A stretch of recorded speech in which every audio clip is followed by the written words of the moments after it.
अजीत डोभाल, राष्ट्रीय सुरक्षा सलाहकार अजीत डोभाल पीएम मोदी ने रूस भेज दिया है। 27 से 29 मई तक डोभाल मॉस्को में रहने वाले हैं। रूस के साथ S-400 और Su-57 पर बात होगी कहा जा रहा है। 5th जनरेशन Su-57 जेट की डील हो सकती है।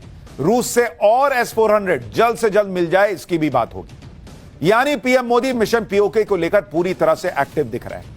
मिशन पीओके का ऐसा लग रहा है बटन दब चुका है, वरना एनएसए को तुरंत भेजना रूस और कहना कि S-400 जल्दी से जल्दी और दो भाई, इसका क्या मकसद हो सकता है? भारत का डिफेंस प्रोडक्शन तो और बढ़ गया है। इसके साथ भारत दुनिया के बेहतरीन हथियार खरीद रहा है। भारत अपने यहां जो हथियार बनाता है, कहा जा रहा है उन फैक्ट्रीज में वीकली ऑफ भी कैंसिल हो गए। ताबड़तोड़ प्रोडक्शन चल रहा है। पीएम मोदी के हर फैसले से अमेरिका को भी झटका लगेगा, स्पेशली Su-57 की जो बात कर रहा हूं, जो भारत के साथ डिफेंस डील की कोशिश कर रहा है। लेकिन पीएम मोदी ने अमेरिका को भी मैसेज दे दिया है कि भारत के साथ काम करना है तो भारत की शर्तों पर करना होगा। ऐसा नहीं चलेगा कि अमेरिका अपनी चौधराहट दिखाता रहे, और अब तो वो समय चला जा चुका है। यह नया भारत है जो अपने हिसाब से काम करता है, चाहे किसी को अच्छा लगे किसी को बुरा लगे। लेकिन आपको अजीत डोभाल के रूस दौरे के बारे में डिटेल में आज जानना चाहिए। पाकिस्तान को चीन अपने फाइटर जेट आधी कीमत पर क्यों दे रहा है, और रूस के साथ भारत की डील से ट्रंप क्यों परेशान होंगे, ये सारी चीजें अब आपको बताऊंगा। लेकिन पहले एक टीजर देखिए।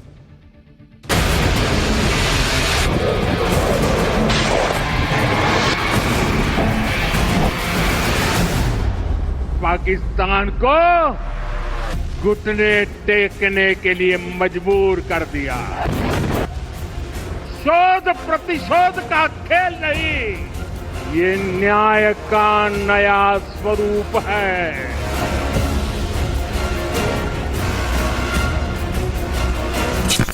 सौगंध मुझे इस मिट्टी की, मैं देश नहीं मिटने दूंगा। भारत अगर रूस के साथ Su-57 फाइटर जेट का सौदा करता है तो यह ट्रंप के लिए बड़ा झटका होगा। अमेरिकी राष्ट्रपति ट्रंप आजकल हर प्लेटफॉर्म पर ट्रेड ट्रेड ट्रेड यही जप रहे हैं ना। ट्रंप की बातों से लगता है जैसे वो अमेरिका के राष्ट्रपति नहीं बल्कि एक बिजनेसमैन। ट्रंप जानते हैं कि डिफेंस सेक्टर में भारत बड़ा मार्केट है। ट्रंप इस कोशिश में लगे कि भारत अपनी डिफेंस डील अमेरिका के साथ करे। इसी साल पीएम मोदी जब अमेरिका गए थे तो ट्रंप ने भारत को F-35 जेट खरीदने का ऑफर दिया था, जो दुनिया का सबसे महंगा फाइटर जेट है, जबकि पहले अमेरिका F-16 का ऑफर दे रहा था। F-16 फाइटर जेट पहले से पाकिस्तान के पास मौजूद है। अमेरिका भारत को F-35 बेचने के लिए बेचैन है। इससे अमेरिका को करोड़ों डॉलर का फायदा होगा। लेकिन दिक्कत यह है कि अमेरिका F-35 की पूरी टेक्नोलॉजी भारत को नहीं देना चाहता। यानी भारत विमान खरीदने के बाद भी अमेरिका पर डिपेंडेंट रहेगा, और इसी वजह से भारत अपने पुराने डिफेंस पार्टनर रूस के साथ डील करने में दिलचस्पी दिखा रहा है। अमेरिका का F-35 और रूस का Su-57 दोनों ही 5th जनरेशन के फाइटर जेट हैं, और भारत को 5th जनरेशन फाइटर जेट की बहुत जरूरत है क्योंकि राफेल 4.5 जनरेशन वाला है। भारत का सीधा मुकाबला पाकिस्तान और चीन से, और भारत किसी भी हाल में पाकिस्तान को माइलेज नहीं दे सकता। अब अगर ग्राउंड रियलिटी की बात करें तो भारत के पास अभी 5वीं जनरेशन का कोई फाइटर प्लेन नहीं। फ्रांस से मिला राफेल और रूस का सुखोई 30 भी 4.5 जनरेशन के फाइटर प्लेन, जबकि पाकिस्तान के पास चीन से मिला J-10 4.5 जनरेशन का फाइटर प्लेन है। अब खबर है कि चीन जल्दी ही J-35 stealth fighter jet Pakistan को बेच सकता है। चीन 5th जनरेशन का यह प्लेन पाकिस्तान को 50% डिस्काउंट पर बेचने की डील कर रहा है। रिपोर्ट के मुताबिक चीन ने J-35 जेट के प्रोडक्शन को काफी तेज कर दिया है। अगर यह डील हो जाती है तो इसी साल के अंत तक पाकिस्तान के पास 5th जनरेशन का फाइटर प्लेन हो सकता है।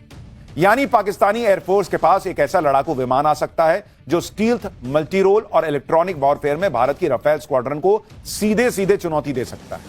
इसलिए पीएम मोदी अब तेजी से 5th जनरेशन फाइटर जेट की डील जल्दी ही क्लोज करने की प्लानिंग कर रहे हैं। पीएम मोदी जिस Su-57 फाइटर प्लेन की बिग डील रूस से कर सकते हैं, उसकी ताकत भी आपको बताता हूं। अब तक दुनिया में अमेरिका, रूस के अलावा चीन के पास ही 5वीं पीढ़ी के लड़ाकू विमान मौजूद है। इसमें Su-57 दुनिया का सबसे शक्तिशाली लड़ाकू विमान है। Su-57 को दुश्मन के विमान को मार गिराने के लिए डिजाइन किया गया है, यानी फाइटर जेट्स को काउंटर करने के लिए ही बना है।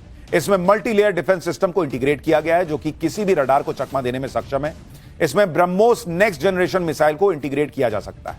Su-57 jet 2 supersonic speed engine से लैस है और इसकी टॉप स्पीड 2600 किलोमीटर प्रति घंटे की है।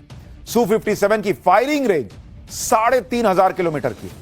Su-57 फाइटर जेट में दुनिया के सबसे एडवांस एवियोनिक्स मौजूद है। एवियोनिक्स फाइटर प्लेन में इस्तेमाल होने वाला इलेक्ट्रॉनिक सिस्टम होता है जो कि कम्युनिकेशन, नेविगेशन और फ्लाइट कंट्रोल में मदद करता है। रूस का Su-57 फाइटर जेट न सिर्फ ताकतवर है बल्कि ऐसे ऐसे काम कर सकता है जो कोई फाइटर जेट शायद कर पाए।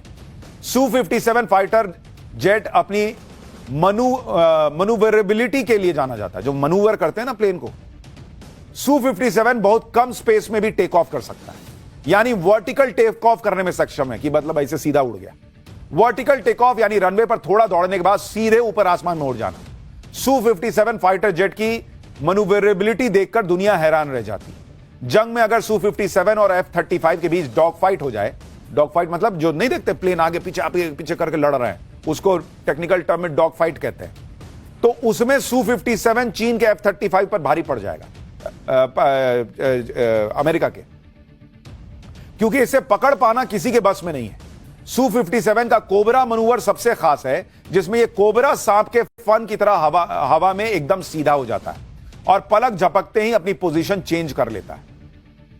अगर जंग की बात करें तो रूस के Su-57 और अमेरिका के F-35 और चीन के J-35 में से कौन सा बेहतर है, आपको वो भी बताता हूं। Su-57 स्टील्थ क्षमता के चलते किसी भी रडार को चकमा दे सकता है।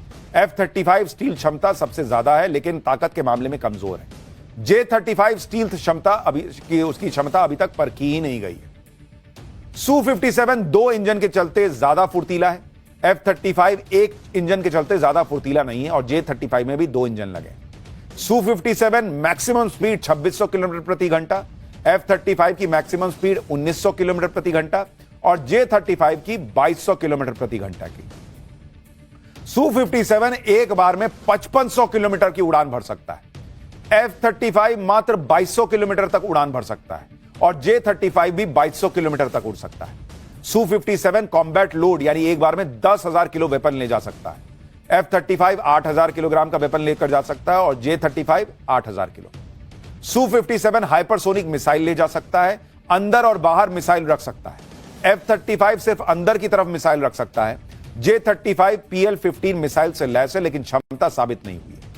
Su-57 एक प्लेन की कीमत 35 से 50 मिलियन डॉलर के बीच है, यानी करीब 300 से 425 करोड़ रुपए। F-35 सस्ता है, 80 से 110 मिलियन डॉलर, यानी करीब नहीं, महंगा है। उसकी कीमत जो है वो करीब करीब बैठती है 680 करोड़ रुपए से लेकर 934 करोड़ रुपए और J-35 70 मिलियन डॉलर यानी करीब 600 करोड़ रुपए का पड़ता है। यानी हवाई जंग में Su-57 चीन और अमेरिका दोनों के फाइटर जेट पर भारी पड़ेगा। अमेरिका पूरी कोशिश कर रहा है कि भारत उसका F-35 खरीद ले। इसी तरह की कोशिश अमेरिका ने एयर डिफेंस सिस्टम खरीद के समय भी की थी।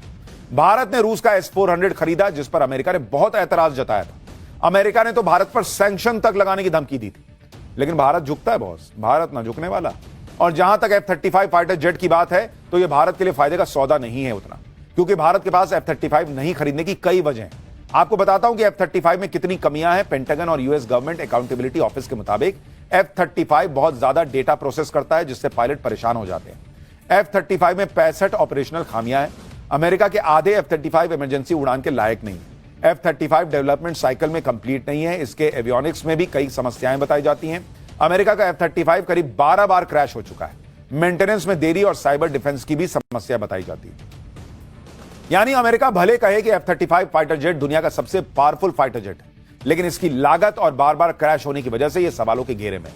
यह वीडियो देखिए जिसमें F-35 क्रैश होता दिख रहा है। इसी साल जनवरी में F-35 क्रैश हुआ था, जिसके बाद कॉम्बैट सिचुएशन में F-35 की सुरक्षा को लेकर सवाल खड़े होने लगे। यहां तक कि डोनाल्ड ट्रंप के करीबी और दुनिया के सबसे अमीर आदमी एलन मस्क भी F-35 पर सवाल उठा चुके हैं। मस्क ने तो इसे कबाड़ तक कह दिया था। मस्क ने अपनी पोस्ट में कहा था कि ड्रोन के दौर में कुछ बेवकूफ अभी भी F-35 जैसे विमान बना रहे हैं, जो अमेरिकी इतिहास में पैसों की बर्बादी का सबसे बड़ा उदाहरण है। F-35 कबाड़ की तरह है, इससे सिर्फ पायलट मारे जाएंगे। हालांकि ऐसा नहीं है कि F-35 में अच्छाइयां नहीं है, लेकिन उसकी कुछ कमियां भी हैं जो बताई गई। यानी अमेरिका के F-35 में समस्याएं भी हैं और शायद इसी वजह से ट्रंप ये फाइटर जेट भारत को चाहते हैं कि भारत खरीदे, कि जिससे F-35 बिक भी जाए और कुछ पैसे भी कमा लिए जाए। लेकिन पीएम मोदी जो करते हैं उसके पीछे लंबी चौड़ी प्लानिंग और रीजनिंग होती है। ऐसे ही कोई फैसला नहीं होता। आप देखिए कि भारत की ताकत बढ़ाने के लिए दुनिया का बेस्ट फाइटर जेट खरीद रहे हैं, बेस्ट डिफेंस सिस्टम खरीद रहे हैं, तो दूसरी तरफ खुद भारत में स्वदेशी डिफेंस सिस्टम को मजबूत करने पर जोर है। यह है भारत का स्वदेशी एयर डिफेंस सिस्टम कुश, जिसकी मंजूरी पीएम मोदी ने 2022 में दे दी थी। कुश एयर डिफेंस सिस्टम को प्रोजेक्ट कुश का नाम दिया गया है। इसे डीआरडीओ बना रहा है। कुश एयर डिफेंस सिस्टम S-400 जैसा ही होगा। ऑपरेशन सिंदूर के बाद प्रोजेक्ट कुश के ट्रायल की स्पीड बढ़ा दी गई है, यानी बहुत जल्द यह इंडियन एयर डिफेंस सिस्टम का अहम हिस्सा बन जाएगा। कुश एयर डिफेंस सिस्टम की खासियत क्या है वो भी बताता हूं। एक बार में 80 टारगेट को यह निशाना बना सकता है। Missile, fighter jet, drone, lightning, munition सब गिरा सकता है। कुश की अधिकतम रेंज 350 किलोमीटर है। कुश में 3 लेयर का एयर डिफेंस सिस्टम है। इसमें 3 तरह की मिसाइलें होंगी। M1 इंटरसेप्टर मिसाइल की रेंज 150 किलोमीटर है। M2 इंटरसेप्टर मिसाइल की रेंज 250 किलोमीटर है और M3 इंटरसेप्टर मिसाइल की रेंज 350 किलोमीटर है। यानी कुश एयर डिफेंस सिस्टम उसी तरह से काम करेगा जैसे रूस का S-400 करता है। स्वदेशी होने की वजह से इसकी लागत भी कम होगी। भारत के पास पहले से S-400 है। अब और S-400 खरीदने के साथ ही भारत अपना खुद का एयर डिफेंस सिस्टम और मजबूत कर रहा है। कहा जा रहा है कि कुश एयर डिफेंस सिस्टम को 2029 तक सेना में शामिल भी कर लिया जाएगा। यानी प्रधानमंत्री मोदी भयंकर तैयारी में जुटे हुए हैं, जिससे पाकिस्तान की घबराहट बढ़ी हुई है। पाकिस्तान न तो ऑपरेशन सिंदूर को भांप पाया और अब जो हो रहा है वो उसकी समझ से परे है। पाकिस्तान की हालत इसलिए भी खराब है क्योंकि भारत ने नोटाम जारी कर दिया है। अंडमान और निकोबार में भारत ने नोटाम जारी किया है, यानी अंडमान और निकोबार का एयर स्पेस में आज और कल कोई सिविल फ्लाइट उड़ान नहीं भर सकेगी। नोटाम का मतलब होता है नोटिस टू एयरमैन।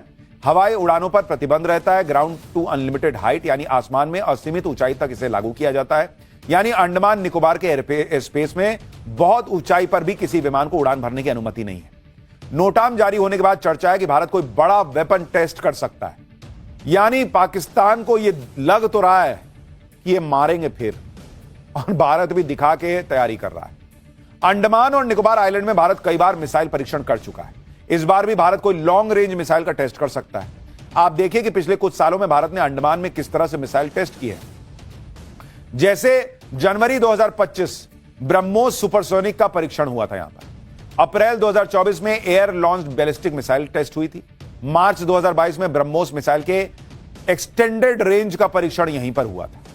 कुल मिलाकर पीएम मोदी जिस एग्रेशन और टाइम बाउंड अप्रोच के साथ काम कर रहे हैं, उससे तो लग रहा है कि कुछ बड़ा प्लान किया गया है।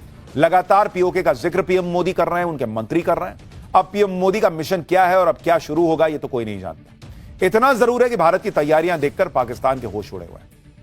वैसे होश तो बांग्लादेश के भी उड़े हुए हैं, क्योंकि जो भी भारत से पंगा ले रहा है उसकी हालत खराब होती जा रही है।